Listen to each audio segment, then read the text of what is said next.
Allahu Akbar, Allahu Akbar, Allahu Akbar.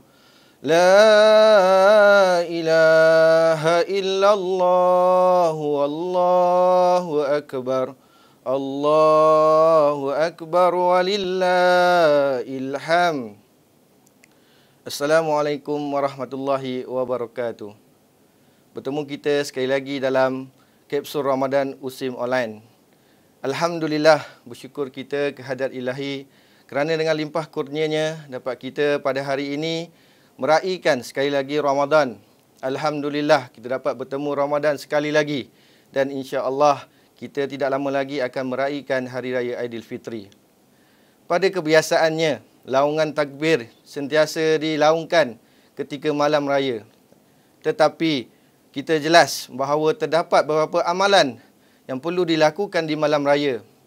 Kebanyakan masyarakat Islam, khususnya di Malaysia, banyak yang sibuk dengan urusan-urusan dunia. Banyak yang menguruskan urusan mengemas rumah, memasak dan sebagainya. Tetapi kita harus ingat, terdapat banyak amalan pada bulan Ramadan yang mana amalan-amalan ini insya-Allah kita akan dapat pahala dan jangan terlalu banyak faedahnya. Di antara amalan yang ada di bulan Ramadan ataupun ketika kita ingin menyambut hari raya, khususnya pada malam Ramadan, kita perlulah berjaga malam, iaitu dengan bertasbih, berzikir, menunaikan solat dan juga berbanyak beristighfar. Kerana ada hadis Rasulullah sallallahu alaihi wasallam, "Man ahya lailatal fitri wa lailatal adha muhtasiban lam yamut qalbuhu yauma tamutul qulub." Hadis ini dengan jelas mengatakan, sesiapa yang menghidupkan malam Aidilfitri dan juga malam Aidil Adha, insya-Allah dengan untuk tujuan mendapat keridaan Allah Subhanahu Wa Taala, hatinya tidak akan tertutup. Ini bermaksud adalah Allah akan tetapkan imannya, khususnya ketika dalam keadaan nazak, khususnya ketika dalam keadaan menghadap dua malaikat, dan khususnya ketika disoal di akhirat. Lihatlah bagaimana faedah amalan yang perlu dilakukan pada malam Hari Raya Aidilfitri. Kita haruslah melihat perkara ini dan kita berusaha untuk berjaga malam, bertasbih, berzikir dan sebagainya. Kerana amalan ini amat mulia dan amalan ini ada faedahnya. Kalau dilihat dengan hadis yang disebutkan tadi, bagaimana orang yang melakukan perkara-perkara ini insya-Allah akan diberikan pahala dan juga akan diberikan ketetatan iman, khususnya ketika dalam keadaan nazak dan khususnya dalam ketika menghadap dua malaikat dan seterusnya ketika dalam menjawab di akhirat nanti. Seterusnya, pada malam hari raya kita juga digalakkan supaya banyak berdoa. Kerana pada malam hari raya merupakan malam yang doa mustajab. Kita banyak perkara yang kita perlu lakukan. Dan doa-doa inilah kita perlu lakukan. Kita perlu lihat balik kembali hidup kita. Bagaimana kita melakukan banyak kesalahan. Dan inilah malam yang kita nanti-nantikan. Yang mana malam ini merupakan malam yang mustajab. Kita banyaklah berdoa supaya Allah mengampunkan dosa-dosa kita. Dan seterusnya insya-Allah kita berdoa supaya pada tahun-tahun akan datang kita dapat meneruskan puasa dan meraihkan hari raya sekali lagi. Seterusnya, selain pada itu, amalan yang kita perlu lakukan adalah ketika pagi raya. Kita digalakkan supaya mandi dan sebagainya. Khususnya mandi, kemudian memakai bau-bauan yang wangi, kemudian mencuci mulut, menggosok gigi. Ini adalah perkara-perkara amalan yang perlu dilakukan. Yang mana Rasulullah amat suka dengan amalan ini. Rasulullah memakai pakaian yang elok. Rasulullah memakai wangi-wangian, memakai bau-bauan. InsyaAllah ketika kita nak menunaikan solat dengan adanya perkara-perkara ini, insya-Allah keadaan kita ramai ketika itu, maka dengan amalan-amalan ini insya-Allah mendapat berkat dan mendapat pahala daripada Allah Subhanahu Wa Taala. Kita akan bertemu lagi sebentar lagi dalam Kapsul Ramadan USIM Online.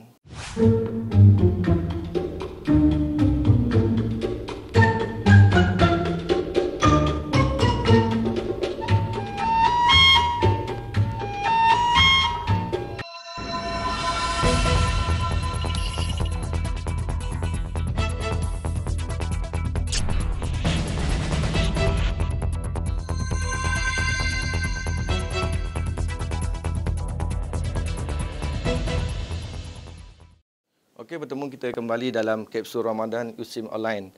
Alhamdulillah, kita telah dijelaskan bagaimana amalan yang baik untuk menyambut Ramadan. Pertamanya, saya telah jelaskan di sini bahawa kita perlu menjaga ataupun kita perlu berjaga atau beriktikaf pada malam Ramadan ataupun malam hari raya. Seterusnya, yang kedua, kita dikehendaki supaya memakai wangi-wangian, bau-bauan ketika kita hendak menunaikan solat Aidilfitri. Dan terdapat perkara-perkara lain, amalan-amalan lain yang harus dilakukan dan dilakukan ketika kita ingin menunaikan solat Aidilfitri. Pertamanya adalah digalakkan supaya kita berjalan kaki ke masjid. Berjalan kaki ke masjid. Ini adalah amalan yang dilakukan oleh Rasulullah sallallahu alaihi wasallam. Ini kita perlu melihat, maknanya kalau keadaan masjid di dekat dengan sekitar kawasan kita tinggal, tempat kediaman kita, maka kita digalakkan supaya berjalan kaki. Tetapi kalau masjidnya jaraknya terlalu jauh, mungkinlah kita menggunakan kenderaan. Itulah keadaan yang digalakkan oleh Rasulullah supaya kita berjalan kaki. Dengan berjalan kaki kita dapat bertemu dengan rakan-rakan kita dan kita dapat bertemu dan menguatkan hubungan sesama kita. Seterusnya, antara perkara yang lain adalah ketika kita hendak pergi menunaikan solat, kita perlu digalakkan supaya masa kita pergi, kita menggunakan jalan yang lain, dan ketika kita hendak balik, kita menggunakan jalan yang lain. Kerana dengan ini bertambahlah pahala mereka yang melakukan perkara ini. Perkara ini disebut oleh Rasulullah sallallahu alaihi wasallam. Kana Rasulullah sallallahu alaihi wasallam iza kana yaumal Aid khalafa at-tariq. Ini menjelaskan bahawa Rasulullah ketika hendak menunaikan solat, ketika hendak pergi ke masjid, beliau akan menggunakan jalan yang lain dan kembali daripada masjid juga menggunakan jalan yang lain.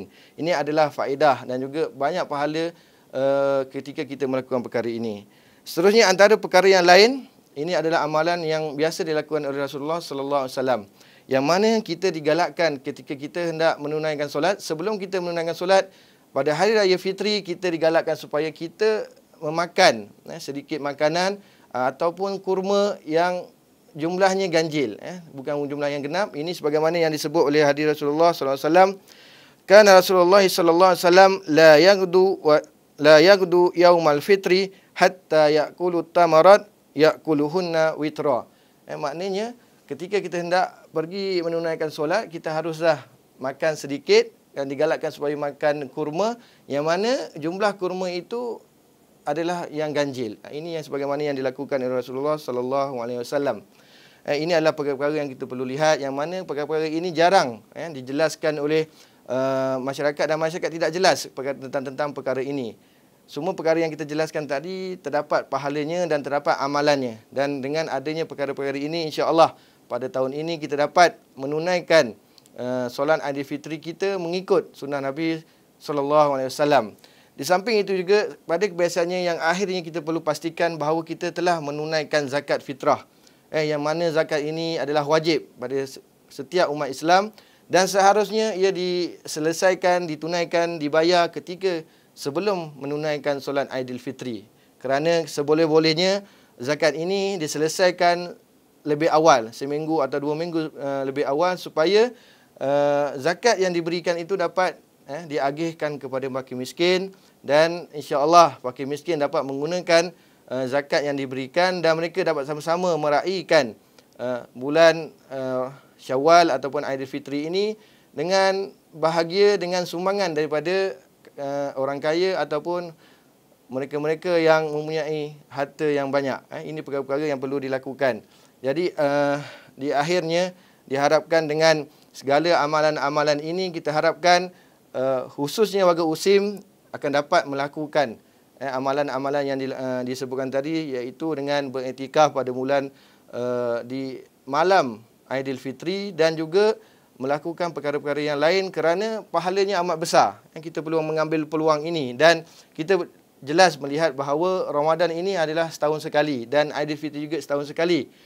Seharusnya kita mengambil peluang ini dan terdapat keberkatan, terdapat pahala dan terdapat waktu-waktu tertentu yang mana bila kita melakukan perkara-perkara ini, insya-Allah Allah akan bersama kita, Allah akan membantu kita, Allah akan mendengar doa kita, dan insya-Allah dengan perkara-perkara yang kita lakukan ini, hidup kita sentiasa diberkati dan Ramadan kita pada tahun ini diberkati, dan juga ketika kita menyambut Aidilfitri pada tahun ini juga diberkati, dan diharapkan segala perkara-perkara ini dapat sama-sama dilakukan, sama ada bersama suami isteri, keluarga dan rakan-rakan. InsyaAllah perkara-perkara ini walaupun ringkas tetapi amat penting supaya hidup kita sentiasa diberkati oleh Allah Subhanahu Wa Taala.